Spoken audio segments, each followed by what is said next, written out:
Selamat malam, teman-teman. Di dalam personal life saya senang sekali bisa ada bersama-sama dengan kita semua. Dengan topik hari ini, saya nggak berbicara tentang mindset, saya nggak berbicara tentang leadership, tapi hari ini saya berbicara tentang profesional karir saya sebagai seorang pelayan kesehatan di masyarakat. Dan saya akan khusus membahas sore hari ini tentang apa itu antioksidan dan apa kegunaannya bagi kita semua. Selamat sore Riana, selamat sore Mbak Titi. Mungkin bisa di-share atau mungkin bisa dikenalkan dipanggil teman-temannya supaya bisa nonton semua live topik kesehatan saya di sore hari ini.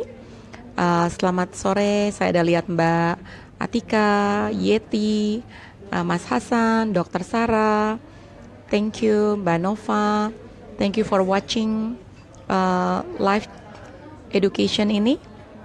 Yes, please share sebanyak-banyaknya karena hari ini kita akan bahas beberapa topik yang cukup menarik tentang kesehatan kita. Oke, kita langsung mulai ya teman-teman supaya saya berharap ini bisa ditonton ulang dan juga bisa di-share kepada banyak masyarakat di luar sana. Teman-teman, seperti topik yang saya angkat di sore hari ini tentang apa itu antioksidan, pentingnya dan kegunaannya. Tapi sebelum saya mau berbicara tentang antioksidan, saya mau berbicara temennya si antioksidan itu yang namanya radikal bebas, teman-teman. Seperti kita ketahui semua bahwa environmental stress atau stres yang khususnya datang dari lingkungan atau environment, dia selalu membombardir tubuh kita, teman-teman. Dan stress environment ini yang membombardir tubuh kita membuat yang namanya radikal bebas atau sesuatu yang masuk dalam tubuh kita menjadi increase dan bertambah. Nah, kita harus memahami terlebih dahulu, banyak sekali akan ada termin dua di sini yang akan saya jelaskan tentang radikal bebas maupun antioksidan. Selamat sore Bung Jack, terima kasih, sore Andi. Nah, radikal bebas sebenarnya adalah sebuah molekul elektron yang tidak berpasangan, yang kerjanya yaitu apa? Dia selalu mendestroy atau selalu ingin attack healthy cell dalam tubuh kita. Jadi setiap saat yang namanya stress environment, pollution, pestisida yang kita makan dari makanan yang tanpa kita tahu sehari-harinya banyak sekali mengandung pestisida, stres internal, stres eksternal, orang yang sangat-sangat banyak merokok, orang yang ada dalam lingkungan yang suka merokok atau passive smoker, ini adalah salah satu sumber atau banyak sekali sumber yang memberikan radikal bebas atau kita bilang sumber radikal bebas di dalam tubuh kita. Nah, artinya teman-teman pada saat tubuh mendapatkan hantaman yang bertubi-tubi atau terus-menerus dari si radikal bebas ini, ya yang tadi saya bilang, dia senang sekali menghantam dan mendestroy healthy cell dalam tubuh kita. Kalau ini datangnya bertubi-tubi dan sering sekali, tubuh kita akan down, tubuh kita akan kehilangan defense mechanism. Nah, teman-teman harus tahu bahwa Tuhan itu bukan hanya menciptakan radikal bebas atau bad guy tadi, tetapi Tuhan juga menciptakan sesuatu untuk menangkal si radikal bebas tadi. Radikal bebas bisa kita kenal sebagai bad guy atau molekul yang mungkin tidak stabil, atau mungkin bisa kita kenal sebagai sesuatu yang jelek dalam tubuh kita yang selalu datang menghantam kita. Tetapi teman-teman, Tuhan juga menciptakan yang namanya antioksidan untuk bisa meng-counterback atau memberikan defense kembali untuk bisa melawan yang namanya radikal bebas tersebut. Nah, bagaimana caranya? Ini adalah namanya antioksidan. Jadi antioksidan itu adalah good guy. Pada saat bad guy-nya menghantam tubuh kita, kita memiliki cukup good guy atau elektron-elektron yang akhirnya mendonate pasangan-pasangan molekul elektron yang berkelebihan untuk bisa menstabilkan sesuatu yang jelek tadi. Itu namanya antioksidan atau antioksidasi. Nah, teman-teman, bagaimana cara kerja antioksidan dalam tubuh? Antioksidan itu fungsinya bukan hanya mendefense atau menjaga hantaman dari radikal bebas tersebut, tetapi antioksidan itu juga berguna untuk slowing the aging process. Itulah sebabnya banyak sekali orang yang nantinya dalam live saya mengajarkan, mari kita konsumsi banyak antioksidan. Eventually teman-teman akan masuk dan merasakan bahwa kok mukanya tetap terlihat muda ya, kok saya usianya sudah mau 50, saya usianya mau 60, tapi saya kelihatan tetap lebih muda. Mengapa? Karena antioksidan tadi, dia sifatnya atau fungsinya bukan hanya mendefense sel sehat kita, tapi dia juga membantu slowing the aging process, dia membantu defense mechanism terhadap kekuatan atau proteksi sel, dan juga meningkatkan imun sistem kita. Nah, cara antioksidan bekerja di dalam tubuh yaitu the more is the better.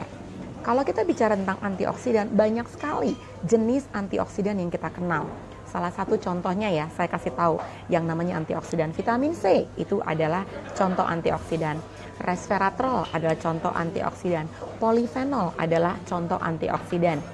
Glutathione contoh antioksidan. Apalagi selenium. What else? Quercetin, CoQ10, hampir lebih dari 100-200 jenis networking jaringan yang kita kenal dalam kelompok antioksidan ini. Nah, cara kerjanya kan itu banyak antioksidan. Cara kerja antioksidan itu sederhana, yaitu the more is the better. Atau mungkin analogi yang baik tentang antioksidan, cara bekerjanya seperti tiker. Artinya dia memberikan kesinambungan atau sinergis satu dengan yang lain. Jadi kalau orang mengatakan saya sudah cukup mengkonsumsi satu jenis antioksidan, menurut saya it's okay, tetapi sebenarnya yang sangat baik, cara kerja antioksidan itu seperti networking. The more is the better. Ada lagi analogi yang biasa saya sampaikan, yaitu kerja antioksidan seperti orkestra. Teman-teman tahu kalau orkestra itu dia bukan hanya membutuhkan pemain piano atau violin, tapi dia juga butuh yang namanya alat-alat musik yang lain, dan si direkturnya memimpin orkestra melalui suatu simfoni yang bagus sekali. Sama dengan kerja antioksidan. Pada saat kita mengkonsumsi the more is the better dalam jumlah antioksidan, tubuh kita lebih bekerja lebih baik. Nah, kembali lagi, tadi kita sudah jelaskan tentang radikal bebas dan antioksidan. Dalam dunia kedokteran saat ini disampaikan bahwa penyakit-penyakit seperti jantung, katarak, Parkinson, demensia, bahkan kanker sekalipun, ini adalah penyakit-penyakit yang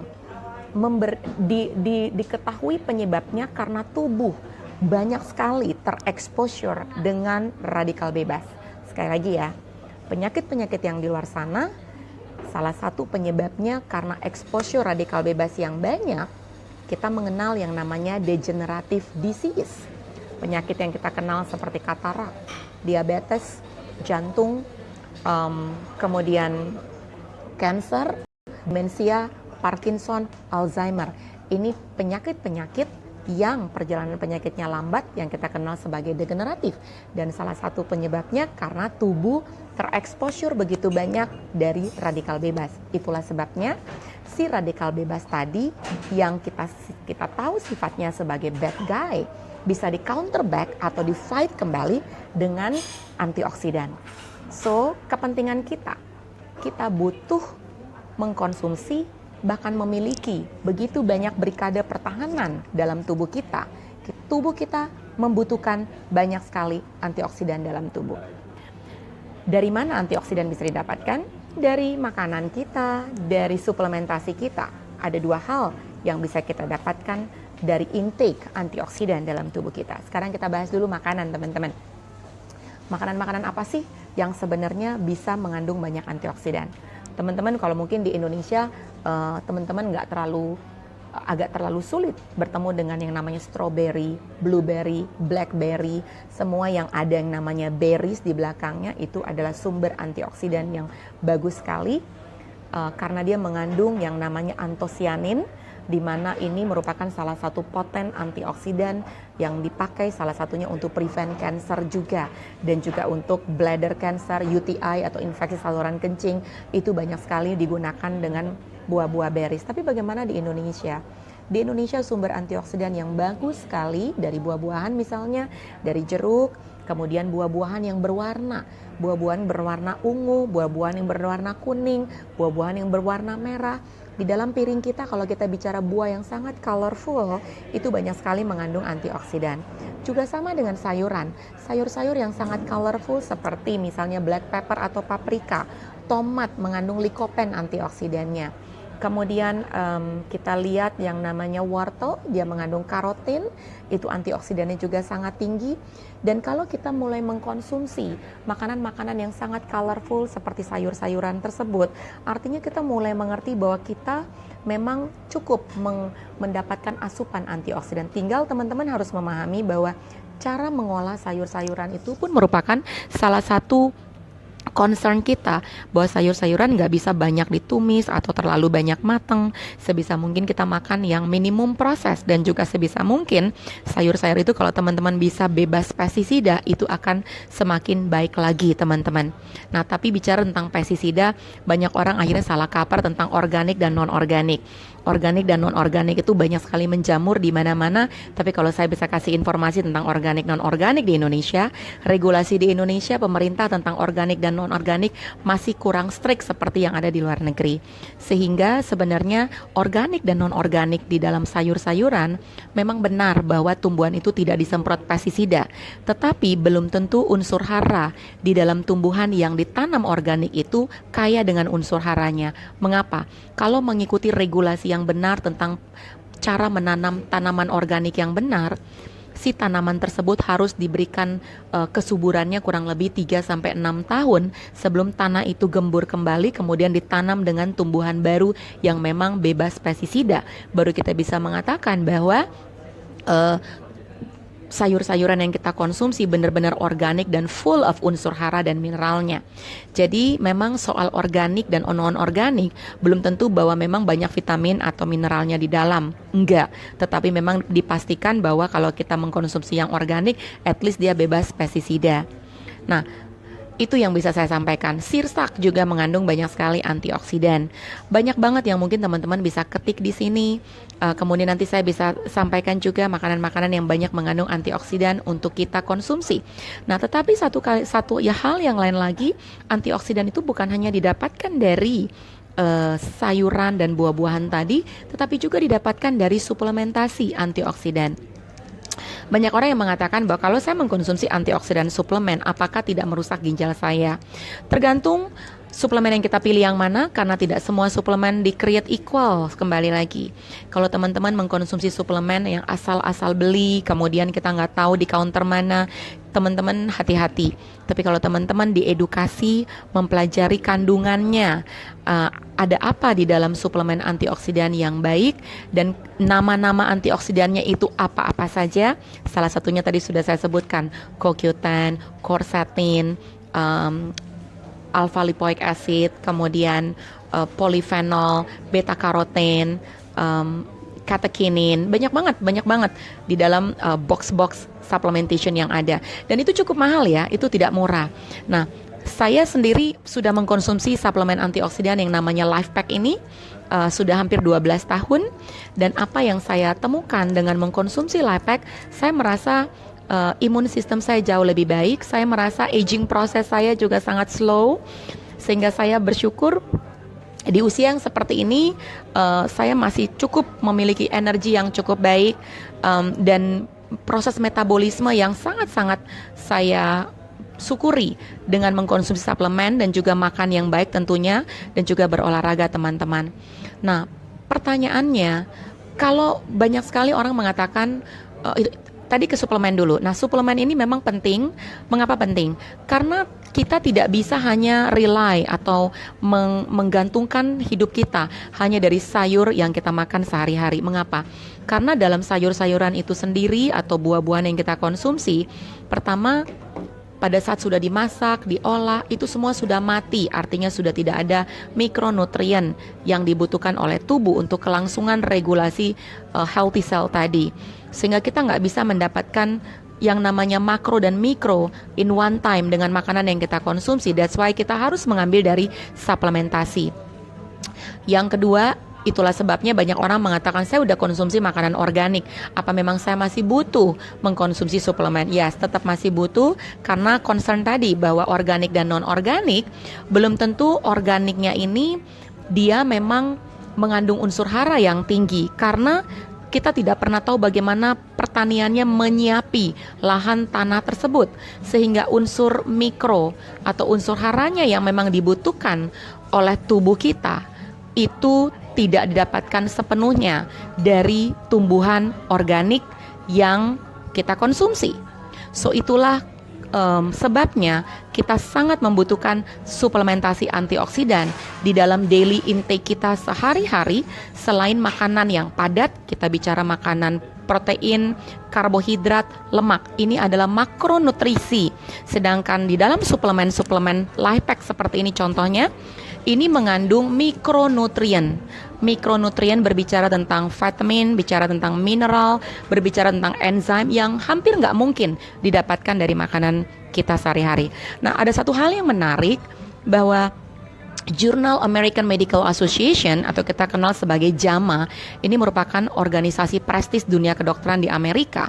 Mereka melakukan penelitian dari puluhan ribu orang di Amerika tentang defisiensi mikronutrien. Ternyata tahu nggak teman-teman, hampir tidak ada satu orang pun yang memenuhi kualifikasi nutrisi mikro yang cukup baik tanpa mengkonsumsi suplemen atau hanya mengkonsumsi sayur-sayuran atau buah-buahan saja. Artinya apa? Bahwa banyak sekali orang di luar sana memang defisiensi atau kekurangan dari asupan mikronutrien. Kalau tubuh kita kekurangan mikronutrien tersebut, artinya asupan antioksidan kita juga kurang. Dan tadi lagi yang cerita saya di awal, bahwa kalau antioksidan kita kurang atau jelek, artinya pertahanan tubuh kita terhadap hantaman yang namanya radikal bebas ke tubuh kita semakin banyak. Radikal bebas itu atau bad guy tadi setiap hari datang lewat makanan, lewat stres, lewat polusi, lewat banyak hal teman-teman. Orang yang suka merokok itu 70 billion anti radikal bebas yang ada di dalam satu batang rokok. Artinya setiap hari kita tidak bisa memungkiri bahwa exposure radikal bebas itu tinggi sekali. So kita harus punya cukup proteksi dari antioksidan baik dari makanan maupun dari suplementasinya. Nah, berbicara tentang suplemen lagi teman-teman, banyak orang mengatakan dari mana saya tahu suplemen yang saya konsumsi ini bagus? Ya pertama harus educate yourself. Kedua harus tahu dari mana sumber vitamin-vitamin tersebut. Tanya kepada orang yang memperkenalkan produk ini kepada teman-teman semua. Tapi yang ketiga, kita juga harus memiliki sebuah teknologi yang memang mampu mengukur efikasi atau keefektifan penyerapan dari sebuah suplemen. Di mana saya pribadi, saya memiliki alat teknologi tersebut yang namanya scanner biofotonik. Teman-teman yang menonton channel ini bisa kontak saya atau kontak orang yang memberikan siaran ini kepada Anda untuk pastikan saya mau dong mengetes jumlah antioksidan dalam tubuh saya. Caranya gimana ya? Anda boleh nih kontak saya dan tanya, karena the more antioxidant you have in your body, the better protection that you have for your health. Oke?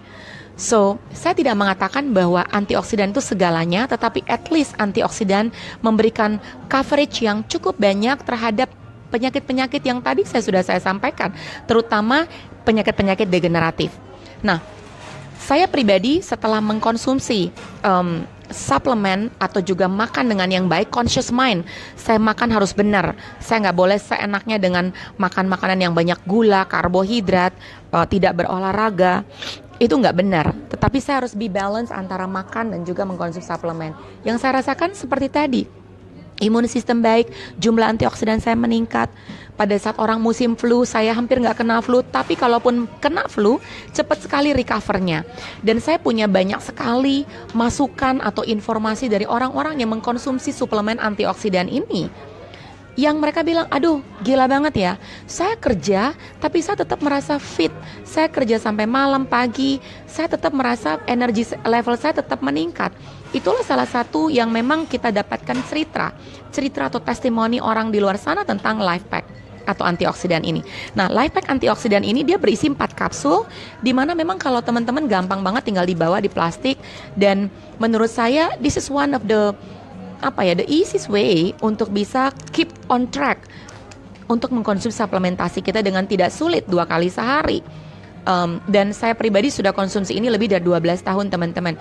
Orang tua saya mengkonsumsi itu juga, keluarga saya, anak saya, semuanya. Hampir, saya bisa bilang ratusan ribu orang yang sudah dibantu dengan supplementation ini. Nah, saya tidak bermaksud untuk ngecap menjual supplementation ini, enggak.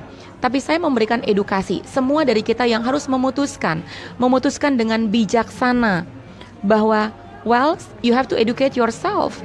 Ya, bagaimana kriteria antioksidan suplemen yang baik?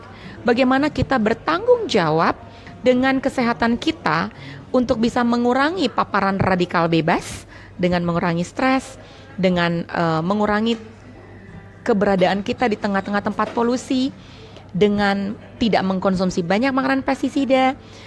Itu salah satu cara untuk mengurangi radikal bebas dalam tubuh, tetapi in the same time meningkatkan jumlah antioksidan di dalam tubuh. Pertanyaannya, orang kalau sakit jantung, bisa nggak kalau orang punya banyak sakit jantung dia nggak kena kalau punya antioksidan banyak dia bisa terhindar dari sakit jantung? Ya enggak juga, tetapi risikonya bisa jadi lebih kecil. Mengapa? Karena tadi cara kerja antioksidan itu dia bisa memberikan proteksi. The more antioksidan we have in the body, the better protection yang kita miliki. Oke? So, memang antioksidan ini merupakan ilmu yang sedang hangat-hangatnya dibicarakan saat ini dalam dunia kedokteran, dunia nutrisi dan dunia anti-aging. Karena memang penyakit-penyakit yang kita temui saat ini akarnya ujung-ujungnya hanya tadi kok, antara bad guys si radikal bebas dan good guys si antioksidan. So mari kita punya health conscious yang baik untuk bertanggung jawab dengan diri kita. Bukan tentang kitanya yang mau sehat. Banyak orang mengatakan begini, enggak lah Gen, kalau memang udah takdir keluar dari rumah ketabrak juga bisa meninggal. Betul, saya setuju. Karena hidup kita di tangan Tuhan guys. Hidup kita di dalam tangan Tuhan. Tetapi Tuhan memberikan akal sehat kita untuk berpikir dan bertanggung jawab untuk menjaga kesehatan kita. Karena kita masih hidup di dunia ini teman-teman. So tubuh kita adalah Ka'bah Tuhan. Tubuh kita adalah baitnya Tuhan. Artinya selayaknya kita menjaga dan responsible untuk kesehatan ini, bukan hanya untuk kita, tapi untuk keluarga kita, dan kita bertanggung jawab untuk anak cucu kita, supaya pada saat mereka besar nanti, mereka sudah melahirkan lagi anak generasi, kita tetap masih ada, dan kita masih adanya bukan sakit-sakitan. Saya berdoa ya, semua yang nonton live saya ini bisa sehat panjang umur, bukan panjang umur dan tidak sehat, tapi panjang umur dan juga sehat. Dan saya juga minta doa semua teman-teman kepada saya juga, bahwa dengan memberikan begitu banyak kampanye tentang kesehatan bagi sosial media platform ini, saya juga harus bertanggung jawab dengan diri saya, tapi saya minta doa. Karena segala sesuatu yang kita kerjakan, kita nggak ada yang rentan. So mari kita proaktif sama-sama saling mengingatkan satu dengan yang lain, bahwa investasi yang paling mahal dalam hidup kita, yang paling sangat-sangat memiliki value yang tinggi, sebenarnya apa? Apakah uang? Apakah karir kita? Atau apa? Saya bilang, teman-teman boleh jawab nggak? Jawab deh di komennya. Apa sih investasi yang terbesar? Value yang paling besar hidup kita di dunia ini apa? Kalau saya boleh kasih jawaban bocorannya, apa coba? Kesehatan. Kesehatan nggak bisa dibeli. Biar kita punya uang, biar kita miliarder sekalipun, kita nggak mampu beli sehat itu. Nggak mungkin. Steve Jobs, dia punya segalanya, tapi dia nggak bisa mampu membeli kesehatan dia. So mari teman-teman, penyakit itu nggak ada yang tiba-tiba dor, excuse me, saya mau datang, saya mau masuk, nggak ada. Penyakit itu selalu datang, selalu sifatnya inflammatory, silent killer. Selalu silent killer. So mari kita proaktif untuk menjaga, at least topik kita malam hari ini, topiknya tentang apa itu antioksidan dan apa itu radikal bebas, dan bagaimana kita bertanggung jawab bagi diri kita sendiri untuk bisa mengkonsumsi makanan yang lebih sehat, kemudian minum air putih yang banyak, berolahraga, dan juga mengkonsumsi supplementation yang memang terbukti bisa terserap, dan juga dengan moderation supplementasinya kita bisa mengkonsumsi antioksidan dengan baik. Bagi teman-teman yang sudah pernah mengkonsumsi life pack saya, bagi teman-teman yang mendengarkan live ini dan mau di-sharingkan kepada teman-teman Anda yang lain tentang penting sekali antioksidan, penting sekali pengertian kesehatan ini, Saya bersyukur dan saya berdoa semua dari kita bisa mendapatkan benefit dari topik live kesehatan saya di sore hari ini. Terima kasih banyak. Sukses selalu menyertai kita semua dan salam sehat. Saya Genti, kita akan kembali dengan topik-topik menarik di berikutnya. Thank you so much. Selamat malam.